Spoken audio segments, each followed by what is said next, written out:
예림단장 칼럼입니다. 지금 계속되고 있는 칼럼 주제는 신존재 증명이라는 주제로 계속하고 있습니다. 자, 오늘은 신이 있다는 두 가지 증거라는 주제로 이야기하도록 하겠습니다. 오늘은 서론적인 이야기이고요. 내일부터는 두 가지 증거 하나씩 구체적으로 살펴보도록 하겠습니다.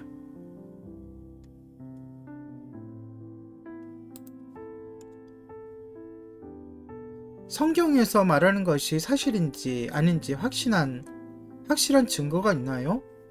라는 질문은 앞에서 주장한 모든 것이 사실인지 어떻게 알 수 있는 것이냐는 의문일 것입니다. 저는 앞에서 무신론자에게도 신이 없다는 믿음의 근거가 있어야 한다고 말했습니다. 그렇다면 무신론자들 입장에서 저에게 이렇게 되물을 수 있을 것입니다. 하나님이 있다는 증거는 무엇이죠? 믿을 수 있는 근거가 무엇인가요? 네, 거기에 대한 답은 지금부터 이야기하도록 하겠습니다.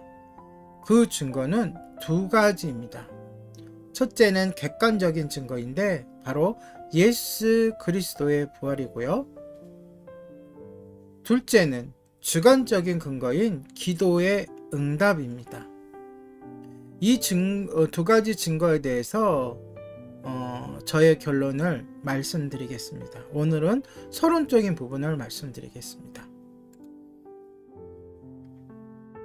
하나님이 계셔서 우리에게 나타나실 의도가 있다면 증거를 주시는 것은 당연할 것입니다.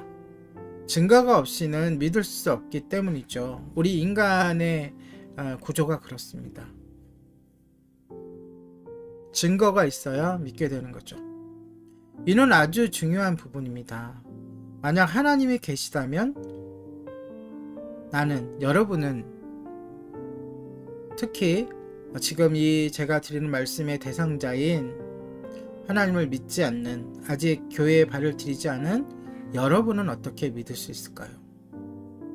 이 문제는 인터넷으로 검색을 해보면 알 수 있는 그런 간단한 문제가 아닙니다. 이 문제에 대해서 저도 많이 고민을 했습니다. 하나님을 믿지 않는 분, 하나님 없다는 분들에게 어떻게 해주어야 믿을 수 있을까요? 그분의 음성을 들려주면 될까요? 만일 하나님이 이렇게 말씀하신다면 어떨까요? 사랑하는 아들아, 내가 널 만들었다. 나는 온 우주를 만든 창조자여 살아있는 하나님이다. 너는 예수를 믿어야만 구원을 받는다. 그 얘기를 혹시라도 환상이나 꿈으로라도 듣는다면 그 당시로선 무척이나 놀라겠지만 1년이 지나고 2년이 지나고 시간이 흘러가면 의심이 들지 모르겠습니다. 하나님이 이런 방식으로만 사람에게 나타나지 않는 또 다른 이유는 사람들이 하나님을 너무 초자연적이고 신비로운 분으로 생각하기 때문입니다. 물론 하나님은 초자연적이고 신비로우신 분이지만 또한 하나님은 인격체이십니다. 초자연적인 체험을 자주 추구하다가는 잘못된 이단에 빠지기가 쉽습니다.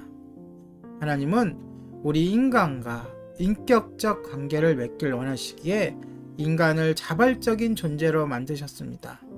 그분은 인간에게 자유의지를 주셔서 자발적으로 믿게도 하시며 또 거부하게도 하시며 하나님께 나아가기도 하며 하나님과 멀리 떨어지게도 하는 그러한 존재로 우리를 만드신 거죠. 우리는 로봇가 아닙니다. 그분은 인간이 자발적인 마음으로 돌아오기를 원하시지 기적이나 신비한 경험 때문에 돌아오기를 원하지 않으십니다. 물론 기적이나 신비한 경험들은 많은 곳에서 일어나죠. 인간이 자발적으로 결정할 수 있고 충분히 자기 의지를 사용할 수 있는데도 불구하고 초자연적인 힘으로 인간을 복종시키기를 하나님은 원하지 않으신다는 것입니다. 초자연적인 경험의 약점은 언제고 의심이 비집고 들어온다는 점입니다. 믿음은 기적 때문에 생기는 것이 아니라 성령님께서 주시는 것입니다. 기적은 우리가 생각하는 만큼 그렇게 절대적이거나 대단한 일이 아닙니다. 실제적으로 예수님이 이 땅에 인간의 모습으로 사실 때에 많은 기적을 보여주셨습니다. 그때에 사람들이 다 보고 놀랐지만 그때뿐이었습니다. 오히려 예수님을 배척하고 끝내 십자가에 못 박아 죽이기까지 했습니다. 여러분의 경우는 어떤가요? 주위에서 기적이 일어난 이야기를 전해 듣거나 유튜브를 통해 어떤 기도원에서 병을 고치는 장면을 보았을 때 그것 때문에 그리스도인이 되겠다는 결심을 한 번이라도 한 적이 있나요?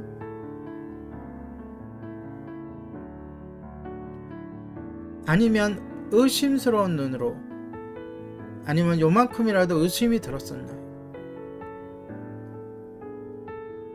초자연적인 경험이나 현상에는 의심이라는 것이 수반되므로 증거로서는 한계를 지니고 있습니다. 물론 이 방법 외에는 도저히 믿음을 갖기 어려운 사람의 경우, 그런 사람이 있겠죠. 너무 마음이 단단하거나 닫혀진 마음이 너무 굳게 닫혀져 있거나 세상의 여러 가지 핍박으로 인해서, 고통으로 인해서 너무나 상처가 많아서 그러니까 평범한 방법으로는 불가능한 사람들, 그런 사람들의 경우에는 하나님이 특별한 방법을 사용하기도 하십니다. 제가 기도하던 청년부의 한 대학의 4학년 여학생의 말입니다. 이렇게 이야기를 하는 거예요. 꿈에 천사가 나타나서 교회에 다니라고 해서 나오게 되었어요 라고 말했습니다. 그런데 그 학생을 그대로 방치해뒀다면 그 학생의 그 믿음, 그 신앙생활은 어떻게 흘러갈지 보기가 뻔한 예상이 가능한 것입니다. 그 후에 그 학생은 체계적인 신앙 지도를 받고, 여기가 이게 중요한 거죠. 양육을 받는 것이 예수 그리스도를 믿게 되었습니다. 그러나 이런 경우에도 극히 예외적인 것이며 기적의 경험을 한다고 다 그리스도인이 되는 것도 아닙니다. 또 기적의 경험이 없다고 해서 믿음이 없는 것도 아니죠.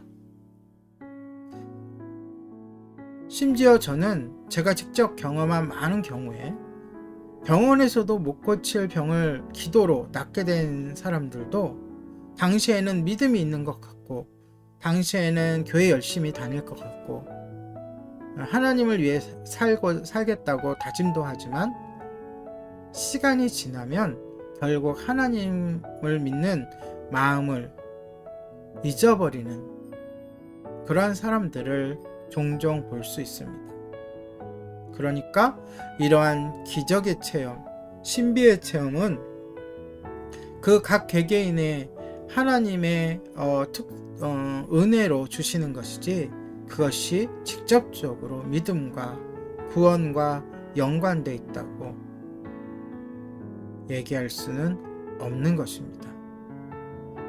그렇다면 하나님은 어떻게 자신의 존재를 인간에게 확신을 주며 믿음을 갖게 할 수 있을까요? 제가 처음에도 얘기했듯이 그에 대한 두 가지의 증거를 순차적으로, 먼저 객관적인 증거인 예수 그리스도의 부활부터 내일 설명해 드리고, 그 다음날은 두 번째 증거인 기도의 응답에 대해서 설명해 드리도록 하겠습니다.